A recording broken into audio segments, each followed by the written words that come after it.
नमस्कार दोस्तों, ज्योतिष ज्ञान 23 चैनल में आपका स्वागत है। तो पिछले वीडियो पार्ट 1 में आपने भाव के बारे में जाना, राशियां कितनी हैं उनके बारे में जाना, राशियों के स्वामी के बारे में जाना और डिग्री के बारे में। अब डिग्री देखते कैसे हैं, उसके लिए आपको हिंदू कैलेंडर एक ऐप को डाउनलोड करना होगा। जैसे ही आप उसको ऐसे खोलेंगे, कुंडली पे जाना है और कुंडली में कोई भी डेट ऑफ बर्थ डाल लो। मान लो मेरी डेट ऑफ बर्थ है 23/2/1987, तो हम डालेंगे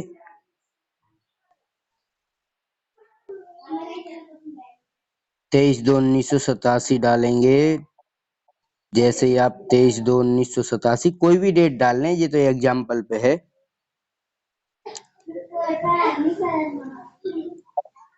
डाला, टाइम डालेंगे, जो भी आपका टाइम है,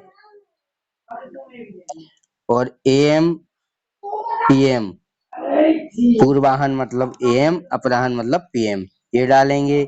यहाँ जो एरो बना है इस पर आप स्थान डालेंगे, जो भी आपका स्थान है। ये आपने फिल किया।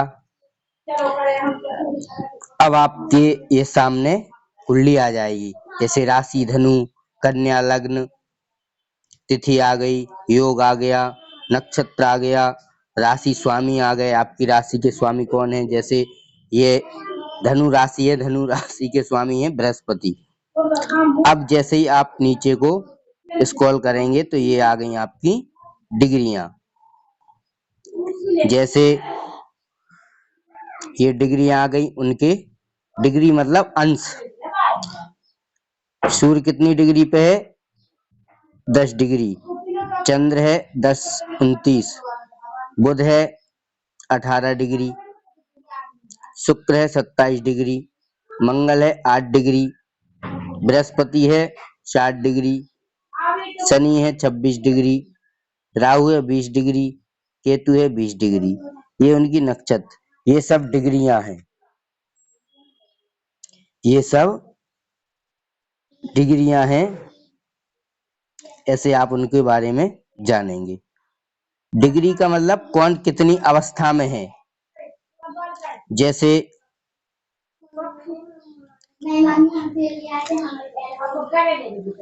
सूर्य है तो सूर्य किशोर है, 10 डिग्री यानी किशोर। बुध है, बुध 18 डिग्री है, तो ये युवा है, पूर्ण युवा, तो ये अच्छा फल देगा।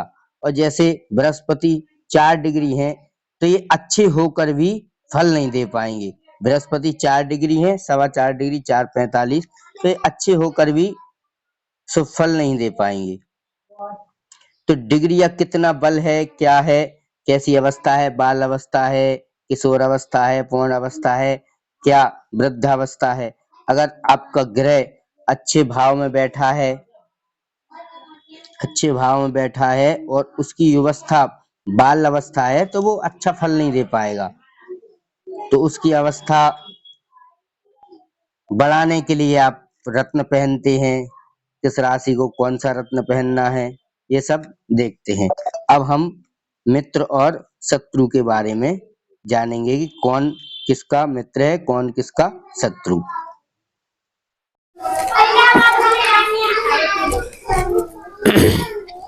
ये हैं ग्रह। जैसे देव ग्रह में आते हैं मंगल, चंद्र, बृहस्पति और सूर्य। दानव में आती है शुक्र, शनि, राहु, केतु और बुध सब में आते हैं। इनकी क्या है, ये दानव हो गए, ये देव हो गए, ये दोनों आपस में शत्रु हैं। ये इनके शत्रु हैं और ये देव इनके शत्रु हैं। अब बुध की दानवों के साथ सबसे मित्रता है, इन सबसे मित्रता है। और बुध की शत्रु कौन है? मंगल और चंद्र। और बुध के मित्र हैं बृहस्पति और सूर्य। ये सब अब इसके ही अकॉर्डिंग आप रिजल्ट देखेंगे। कहीं कहीं पे ये सम तो हो सकते हैं परंतु मित्र नहीं हो सकते हैं। जैसे मंगल है। मंगल किसका कारक है? रक्त का, खून का कारक। और शुक्र है सेक्स का कारक। तो ये दोनों बिना इनके चलेगा नहीं, क्योंकि खून बढ़ेगा तभी तो आगे शुक्र का हिसाब बनेगा। इसलिए ये दोनों मित्र नहीं हो सकते, सम तो हो सकते हैं। जैसे बृहस्पति हैं ज्ञान और शनिदेव हैं न्याय और गहरी खोज के देवता। तो जब तक ज्ञान नहीं होगा, जब तक गहरी खोज कैसे होगी? तो ये दोनों आपस में शत्रु तो हैं, लेकिन कभी कभी सम हो जाते हैं।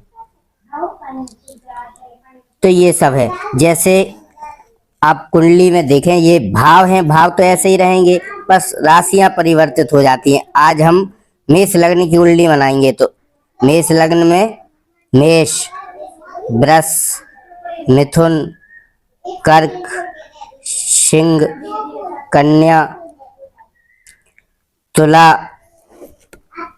वृश्चिक, धनु, मकर, कुंभ और मीन। अब मेष लग्न है तो मेष के स्वामी कौन है? मंगल। अर्थात इस पूरी कुंडली के मालिक कौन हुए? मंगल। और पहले भाव में बैठे हैं, स्वराशि हैं, तो इस पहले भाव को मंगल ही इसके संचालक हुए, राजा हुए। पहले भाव से क्या देखते हैं? आपने भावों में देखा था, पहले भाव से रूप, रंग, ये पूरा शरीर पहला भाव है। वाणी भी देखते हैं, वाणी यहाँ भी देखते हैं, आपका कद कैसा होगा। अब मंगल है मेष के स्वामी और पहले भाव में है, तो ऐसा व्यक्ति थोड़ा क्रोधी होगा। अब मंगल ही अपने हिसाब से इन सब ग्रहों को दिया। जैसे ये वृष राशि दी है दूसरे भाव को, दूसरे भाव से क्या देखते हैं अपन? धन, आपका कितना बैंक बैलेंस होगा। वाणी देखते हैं, आपकी वाणी कैसे होगी। कुटुंब देखते हैं।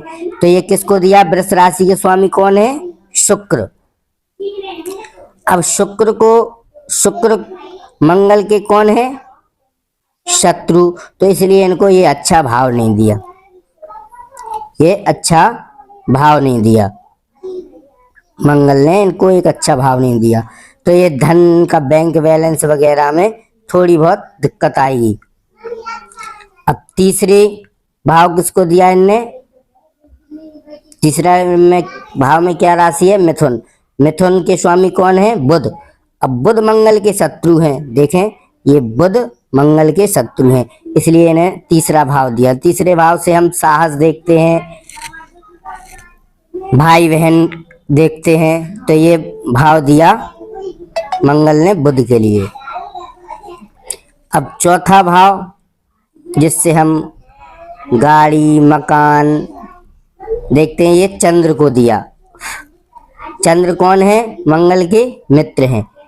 माता को भी देखते हैं, माता से आपकी कैसी बनेगी। तो ये मंगल ने चौथा भाव दिया है चंद्र के लिए। अब पांचवा भाव दिया है सूर्य के लिए। यहां से क्या देखते हैं? संतान, लव अफेयर, शिक्षा। तो ये पांचवा भाव किसको दिया? सूर्य के लिए। मंगल सूर्य के कौन है? मित्र हैं, इसलिए ये त्रिकोण भाव है। जैसे ये चारों भाव क्या हो गए? केंद्र। और ये पहला भाव, पांचवा भाव और नवा भाव, ये होते हैं त्रिकोण। इनमें बैठने वाले योग कारक होते हैं, अच्छा हमें फल देते हैं, शुभ फल देने वाले होते हैं। छठवां भाव मंगल ने दिया बुध को। ये कन्या के स्वामी भी बुध होते हैं। बुध इनके कौन है? शत्रु, अभी बताया। तो एक ये नेगेटिव भाव दिया, एक ये नेगेटिव भाव दिया। यहाँ से रोग, ऋण, शत्रु ये सब देखे जाते हैं, आकस्मिक घटनाएं, तो इनके लिए बुध को दिया। सातवां भाव जो पत्नी का भाव है, पार्टनरशिप का भाव है, ये मंगल ने शुक्र को दिया। ये अच्छा भाव दिया। एक भाव तो बुरा दिया, एक भाव अच्छा दिया। तो यहाँ से शुक्र इसके स्वामी हो गए। पार्टनरशिप आपकी कैसी रहेगी, ये सब शुक्र से देखा जाएगा। ये 8वां भाव, ये भाव ठीक नहीं है। ये मृत्यु, आयु, दुर्घटनाएं आदि के बारे में जाना जाता है। ये मेष के स्वामी मंगल होते हैं, वृष के स्वामी भी मंगल होते हैं। तो एक इनके लिए भी नेगेटिव भाव मिला, लेकिन इसका एक कारण है। मंगल है पूरी कुंडली के मालिक, इसलिए इतना प्रभाव नहीं होगा, क्योंकि लग्नाधिपति को दोष नहीं लगता। लग्न के जो अधिपति हैं कौन है? मंगल। अब वो एक नेगेटिव भाव में बैठे हैं तो इतना दोष उन्हें नहीं लगेगा। और गुरु बृहस्पति को एक त्रिकोण का भाव दिया और एक ये व्यय भाव दिया, यहाँ पे खर्चा, विदेश में रहना आदि, और एक ये विदेश यात्राओं का दिया। यहाँ से विदेश यात्राएं देखते हैं आप, कितनी विदेश यात्रा करेंगे। यहाँ पर विदेश में सेटलमेंट, बसने के लिए देखते हैं कितना आप खर्चा करेंगे, ये सब देखते हैं। तो एक तो इन्हें अच्छा भाव दिया गुरु बृहस्पति को, एक ये नेगेटिव भाव दिया, तो ये भी शुभ ही फल देंगे, अच्छा ही फल देंगे, बुरा फल नहीं देंगे।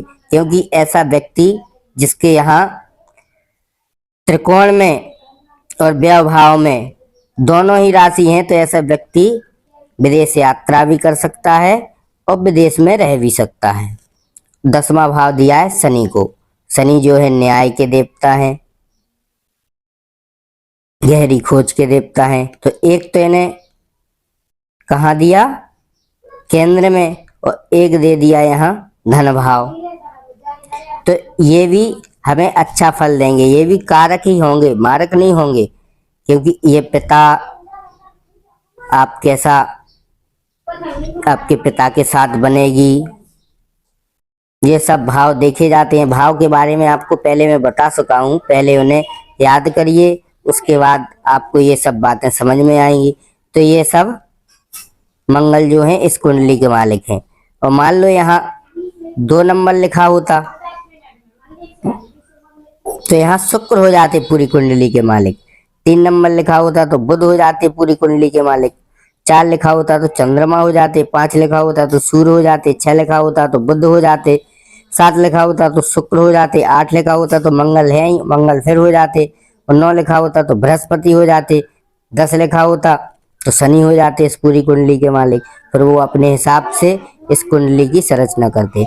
अब कौन कारक है, मारक है? कारक, कारक ग्रह और मारक ग्रह, ये योग कारक भी हो जाएंगे। मारक और बाधक, इन सबको आप अगले वीडियो में जानेंगे। ये पार्ट 2 है, पार्ट 2 वीडियो है। ये सब आप समझें, एक बार नहीं, 2 बार नहीं, 3 बार नहीं, ये वीडियो सब देखें। राशियों को याद करें, उनके स्वामियों को याद करें, भाव से क्या, किस भाव से क्या देखा जाता है, ये सब याद कर लें, तभी आपको आगे की वीडियो समझ में आएंगे, अन्यथा नहीं आएंगे। जितना ज्ञान है आपसे मैं बांटना चाहता हूँ, इसलिए मेरे चैनल ज्योतिष ज्ञान को आप सब्सक्राइब करें। फेसबुक पेज पर अगर देख रहे हैं तो उसको